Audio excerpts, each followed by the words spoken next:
नमस्कार, मी अनवर मुल्ला. पाहूया आजची बातमी. नमस्कार, मी योगेश.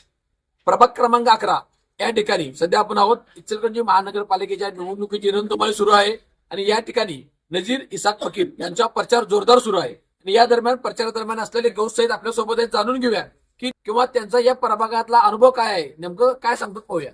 काय सांगाल सर आपण? 40 वर्षे या ठिकाणी प्रभागात राहतो आहे. या प्रभागातील रस्ते, लाईट, पाणी, गटारे, पाण्याचा प्रश्न अत्यंत ज्वलंत आहे. हा गेले अनेक वर्षे नेत्यांनी आश्वासनं दिली, परंतु हा पाण्याचा प्रश्न काही मिटला नाहीये. योजना होतात, योजना मंजूर होतात, परंतु त्याचं काही अंमलबजावणी होत नाही.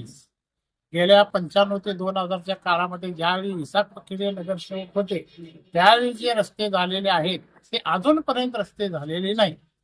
त्यांनी जे कार्य केलं त्या कार्याचा वजा पुढे चालवण्यासाठी म्हणून आम्ही नजीर इसाक फकीर यांना उमेदवारी देऊन शिवशाहू आघाडीच्या माध्यमातून त्यांना उभं केलं आहे.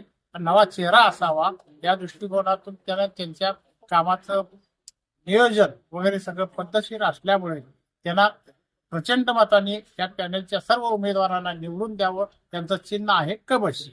कबशी या चिन्हासमोरील बटन दाबून सर्वांनी यांना प्रचंड मताने निवडून द्यावं ही मी अपेक्षा करतो. यावेळी सैयद सरांनी सांगितल्याप्रमाणे की जे तत्कालीन इसाक भाई जेव्हा नगरसेवक होते त्यांनी केलेली कामं आजही टिकून आहेत, पण काही पंचवर्षीय काळामध्ये तत्कालीन नगरसेवक असताना जे कामं केलेत ते कुठेतरी झालेले, अशा प्रकारचं मत त्यांनी यावेळी व्यक्त केलेलं आहे.